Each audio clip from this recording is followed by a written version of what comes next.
The nation is reflecting on the legacy of the now late South Carolina Senator Lindsey Graham after his sudden and unexpected death at the age of 71. Graham's office confirmed his death early yesterday morning, saying he died after a brief illness. We now have a clearer picture of exactly what happened. And with that, here are the three things you need to know this morning. Let's start with this. Let's start with the cause. Graham's spokesperson says that preliminary findings from the D.C. medical examiner show that he died from a aortic rupture.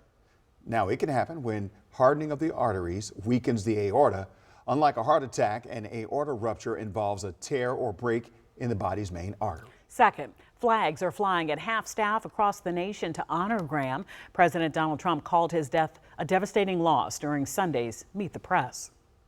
And finally, Republicans and Democrats alike remembering Graham for his enduring impact on Capitol Hill and his decades of work on foreign policy. Here in the nation's capital, we're also hearing from neighbors who knew him. Our Sarah Robinson spoke with them and has new video from the night he died. The Republican senator had just returned from Ukraine, where he met with President Volodymyr Zelensky.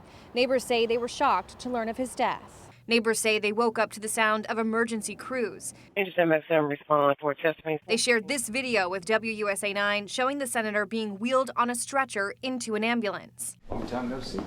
Happy visit. Thank you very much. Graham had just celebrated his birthday before returning to the U.S. from a trip to Ukraine, where he met with President Volodymyr Zelensky.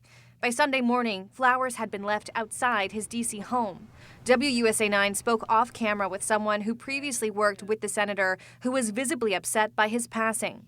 FBI Director Kash Patel posted on X that the FBI is assisting local authorities with the investigation.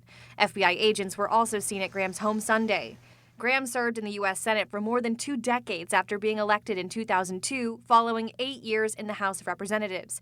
He also ran for president in 2016, beginning as a vocal critic of then-candidate Donald Trump. I'm trying to get us the most viable nominee for 2016 that could win without destroying the party. I think Trump destroys the party. But after Trump won the presidency, Graham became one of his closest allies. One thing I want people to know, I am standing with President Trump. Flags across Washington flew at half-staff in Graham's honor.